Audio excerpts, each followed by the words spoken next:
This is me. Look out, 'cause here I come. And I'm marching on to the beat I drum. I'm not scared to be seen.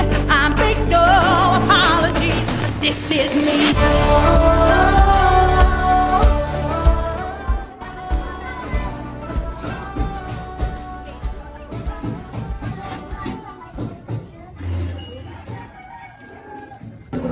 Ano yun? Ay, basta na.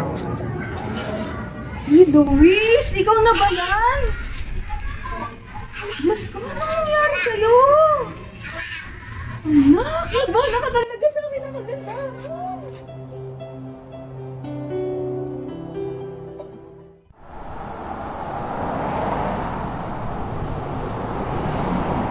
Mga be, mukhang bagay itong lip tint sa Shopee. Patingin?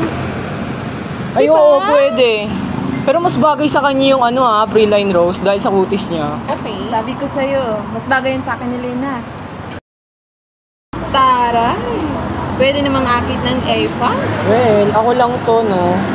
Be, patingin niya nung salamin. Baka talaga, be. Siyempre ako ito. Ako naglalagpas ng ganda mo, kaya dapat iningatan yan. Hindi katulad ng mother mo. Wish na ka, baka may makarinig sa'yo. Bakit? Totoo naman, di ba? Anong magagawa niya? Isa pusong babae yung anak niya. Mga be, alam nyo, okay lang ako. Kaya ko na to. O siya, sige na, anong oras na? Uwi na ako, ha? Hey! Pick up mo! Ay, oo nga pala. Thank you. Babush! Bye!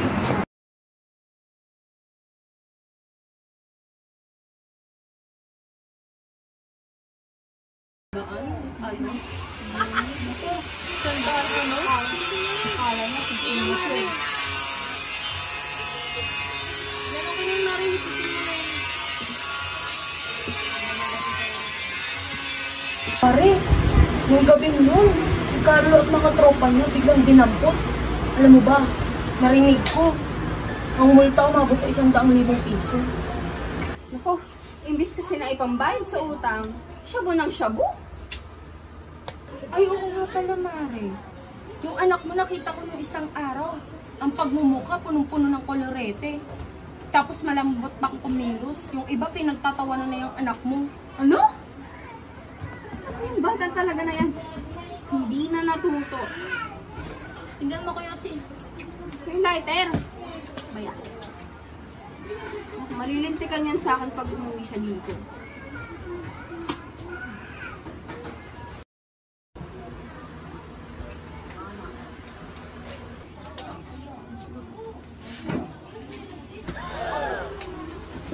Hindi ka na talaga natuto, ha? Ha? Lahat na lang ng kababuhan sinalo mo, ha? Naiintindihan mo ako, ha? Hindi kita pinalaking ganyan! Hindi kita pinalaki para maglihim sa akin na kumikilos kang babae sa labas, ha? Ikaw na naman siguro, no? Sumasagot ka pa, ha? Sumasagot ka pa, ha? Wala akong anak na bastos at bakla! Uy, sama na naman dito. Isa ka pa, eh! Ako na lang lagi dumidisiplina dyan sa anak mong bakla! Di ka, Wala yung utang na loob! di ka na ba naiyan? Daming nanonood. Ikaw yung lalaki dito, dapat turuan mo yung maging matigas! Bukas pasok ko na nga sa loob.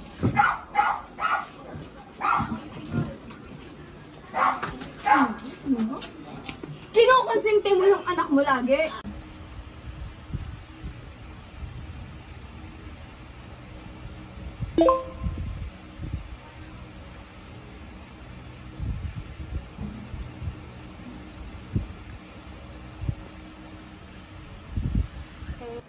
Wala akong anak na bakla. Magbabago ka o lalayas ka? Ginagawa lang naman yan ng mama mo para sa kakabuti mo. Talaga bang kailangan bugbugin ng anak?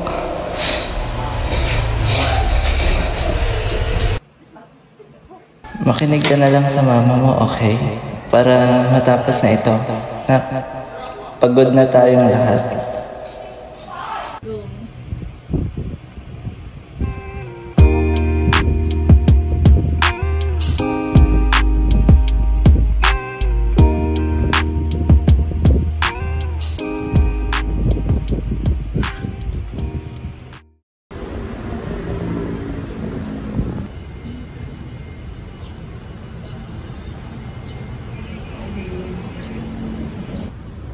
malapit na ako. Excited ka na bang makita ako? Basta bilisan mo na.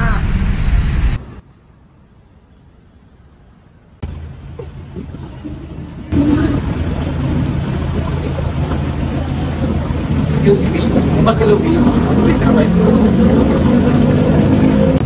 Oo, ako nga si Luis. Ikaw ba si Jonathan? Tawagin mo lang akong Jones.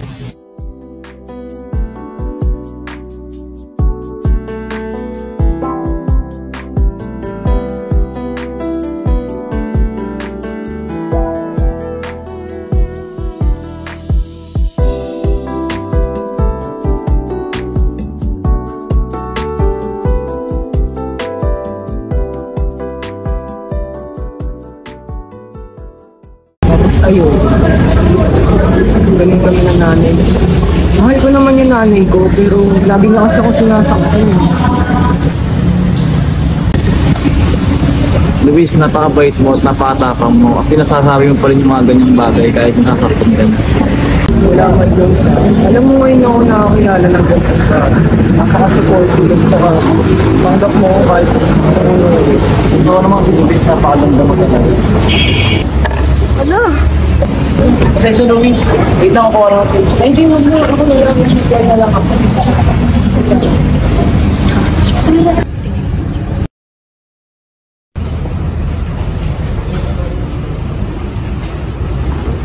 Uy, nandiyan ka na pala. Gusto mo ng tubig? Ay, hindi mo na. Sige, pasok ka na.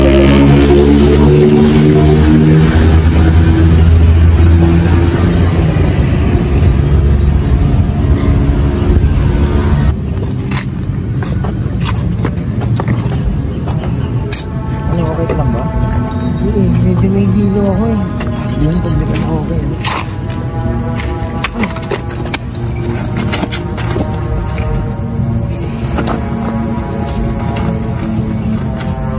Pahinga ka muna, Luis.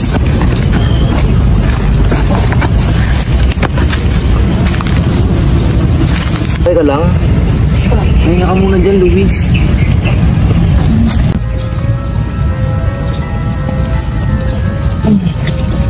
Ginagawa mo. Magdanako ka, no? Tulong! Tulong! Ay na yung gamit ko. Akala ko ba? Ano, magugustuhan kita? Hindi, di kita magugustuhan. Alam mo bakit? Kasi bakla ka. Tama na, please. Tama na. Nakakadiri kang bakla ka. Papatayin kita.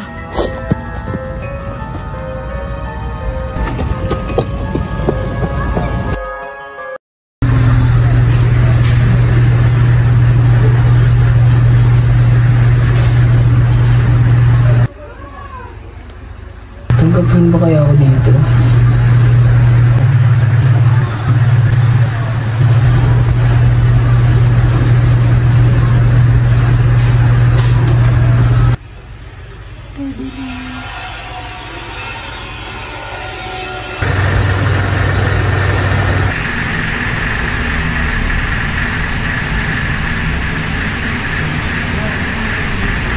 Nay, alis na ako.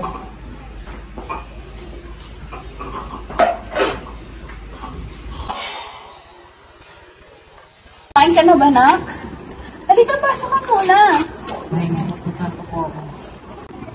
Nay, babalik pa po ako sa inyo. Pangako po. Pasensya na talaga sa mga nasabi ko sa'yo noon. Ayoko lang naman na mapahama ka. Tsaka, asarin ka ng mga tao dyan sa labas. Oo, Nay. Naiintindihan naman kita, Nay. Tama na, ha? Mahal ko kayo. Sige na, umalis ka na. Pumunta kang sa pupuntahan mo. Mag-ingat ka. Nay, babu.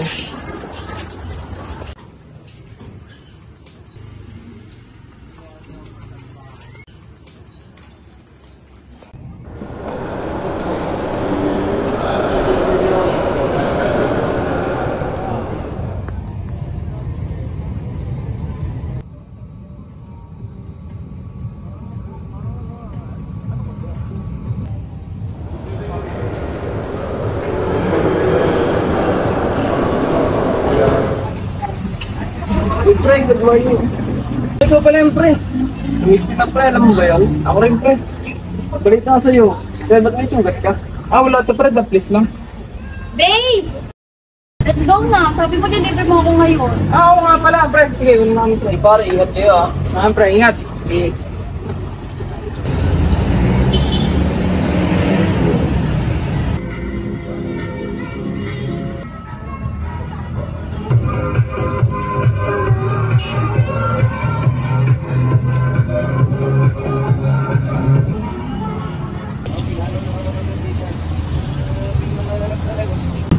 Abe, para sa ito.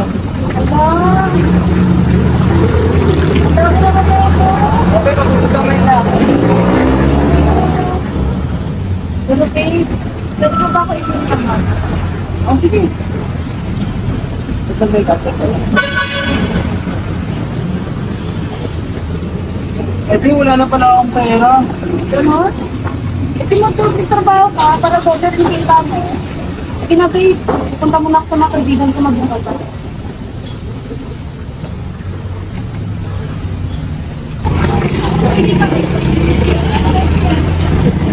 Yan ka. Yan. Hoy, par. Ano nangyari sa'yo? Para malungkot ka. Sa girlfriend mo. Wala pa rin. Nandun kasama mga kaibigan mo. Ano nangyari sa sugat mo? Kaya taon ako dito. Bandage dito. Ito. Bandage. Wala ka, pre. Gas-gas lang to. Hindi nagpupot kasi kami kagabi. Pre, ano ba nangyayari sa'yo, pre? Nag-worried kasi ako sa'yo palagi. What if iwanay mo na yung girlfriend mo? Supportive naman ako lagi sa'yo eh. Nandito lang ako para supportahan ka. Pre, may sasabihin sana ako sa'yo eh. Ano yung par? Yung naguguluhan na kasi ako. Nakakonfuse ako sa ito may kasi par. Di pre, pupunta ka mo na yung girlfriend ko. Sige par.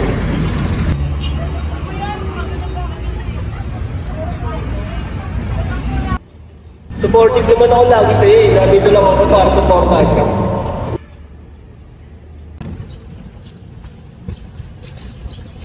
Pre, may sasabihin pala ako sa'yo. Ano yun, pre? Hintay usan. Tara.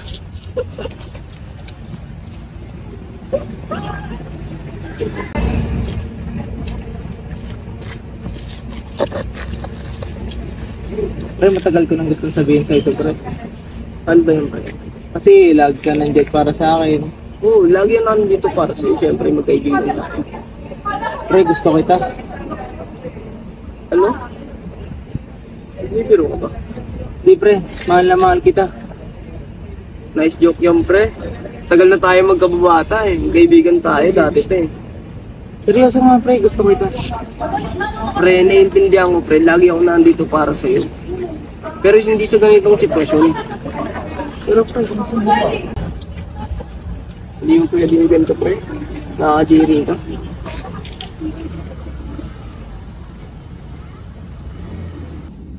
Hindi ako pinapansin ng mga kaibigan ko.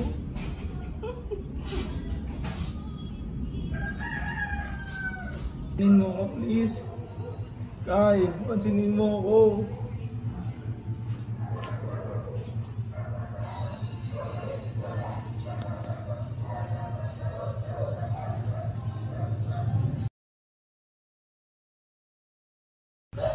Ano to?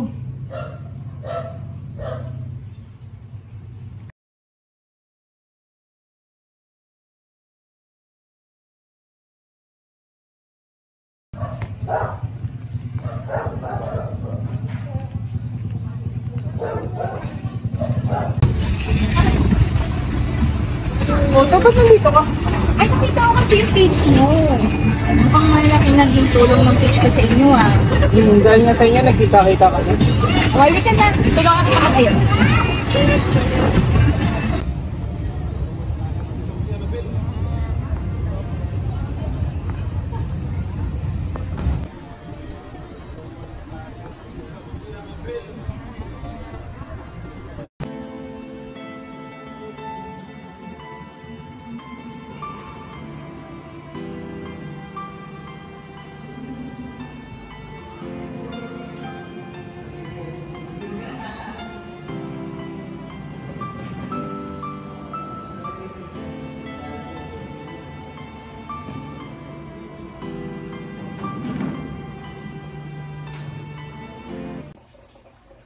Ikaw ba si Michelle Greenwood?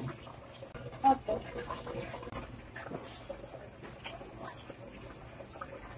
Ayun sa iyong resume, high school lang ang tapos mo. At isa ka ring high school. Opo.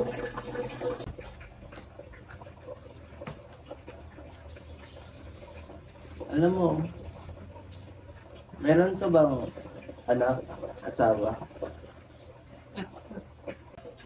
Asawa lang po.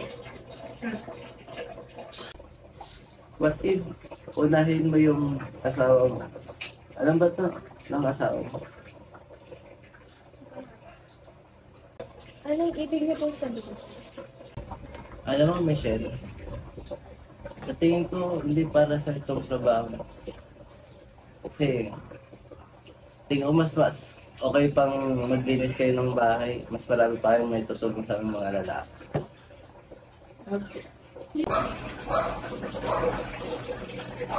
Thank you po sa oras niyo.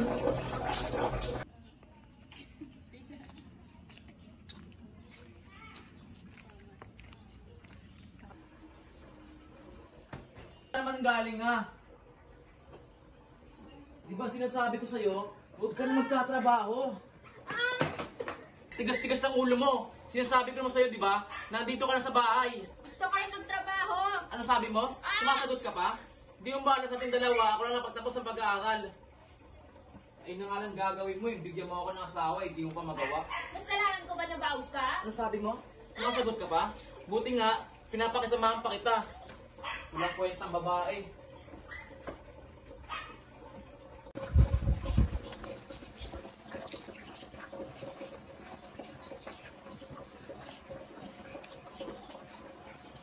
Tingnan mo nga yung nangyari sa mukha mo. Tingin na ako. Sabi ko naman kasi sa'yo, iiwan mo na yung asawa mo. Tignan mo nangyari sa'yo, ang laki ng pasa mo.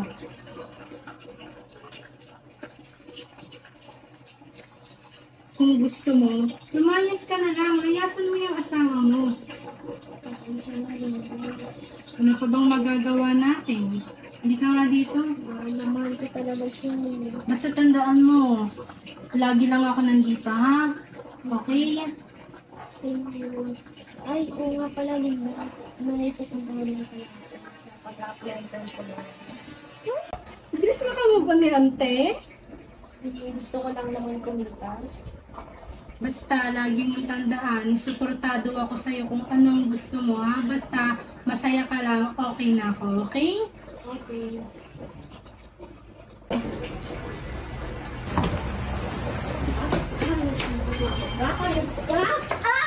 Aray! Aray ko! Tigilan mo nga siya! Tigilan mo na yung pag-inapti mo! Bakit mo ito ginawa sa akin, ha? Bakit? Masama pa rin saya?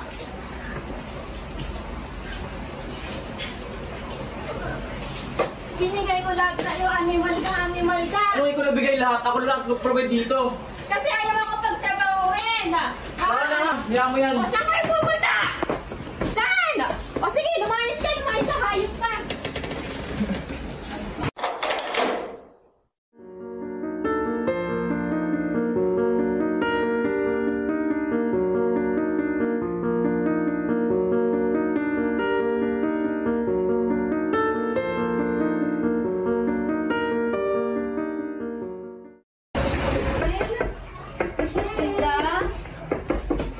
Michelle! Ano nangyari, ha? Bakit iyak ka na iyak? Tingnan mo nga yung sarili mo. Ayaw yung lalaki, bakit yan ang ginawa sa akin? Ayos lang yun. Sige lang, iyak mo lang yan. Labas mo lang yung nararamdaman mo, ha? Andito lang ako.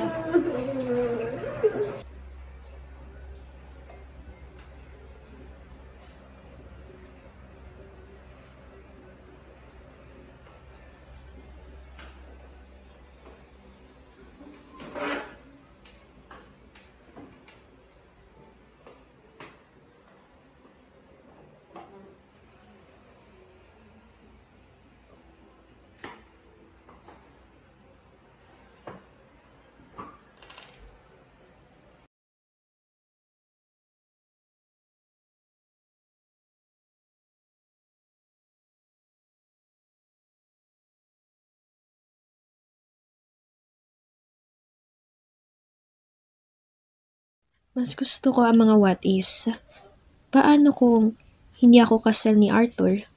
Paano kung tinanggap ako ng mga ina-applyan ko ng trabaho? Paano kung lalaki ako? At iba-iba pa. Pero simula pagkapasok ko nun, ayoko ng what ifs pumapasok sa isip ko. Tulad ng, paano kung hindi ako umattend nun? Paano kung hindi ko sila nakilala? Uy, hindi yan. Mali yan. Dapat... Pagkatapos ng mga taon ng pagpapatahimik ng boses ko at pinaliit ang halaga ko, sila, mga hindi ko pa nakilala, noon ang nakikinig at nagparamdam, nandyan sila para sa akin hanggang sa huli. Akala ko ako lang naghihirap sa mundong kinatatayuan ko dahil ganito ako. Simula nung nakilala ko sila, nagbago bigla ang takbo ng daan ko. Parang safe and warm lang ang nafe-feel ko.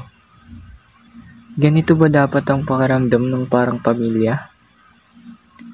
Siguro ito na nga yung pinakamalapit na paraan para i-describe to. Ito na siguro yung pinapangarap ko. Hinihintay ko sila tumawa. Dahil kahit miski ako, hindi ko maintindihan ang sarili. Ito si Kyle. Ay, lock mo na yan. Alam mo bantot. Bantot. Wala na nagmamahal sa akin. Ang taong pinagkatiwalaan ko ay tuluyan ng umalis sa buhay ko. Siya ang isang taong minahal ko ng tunay. Natatakot na ako ulit magmahal. Pero nung nakilala ko silang dalawa, napag-isip-isip ko may tatanggap pa pala sa akin sa tunay na ako. At hindi ako iiwan kahit malayo pa ang dapat kong matutunan sa aking sarili at sa iba. Oh, dyan na pala kayo. Ayun, nandito na kami. Asa ba ka? Michelle, tulungan mo nga ako mag-lift ng mga degree. Sige, sige. Pero nasa si Luis, ha? Malis lang mamaya, nandito na rin yun. Okay. Anong oras na kasi magsisimula na kasi tayo.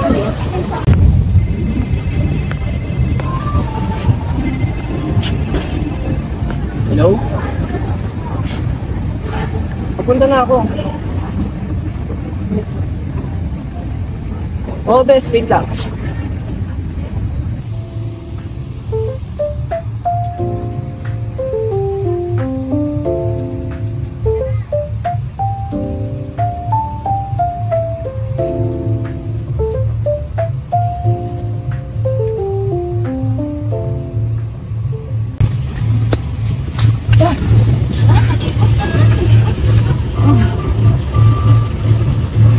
Halika na. Mamaya babalik na sila. Biglang pahingin yung mga boss.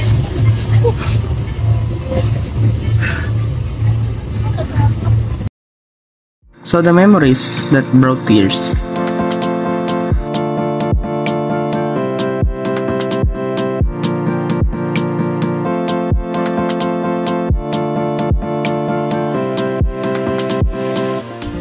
Memories that brought us together.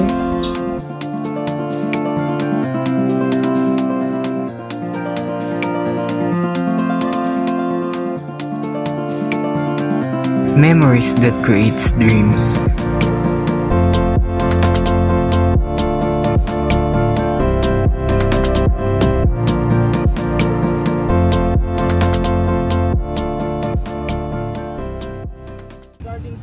Ngayon, hayaan natin ang mga alaala na gumawa ng isang lugar.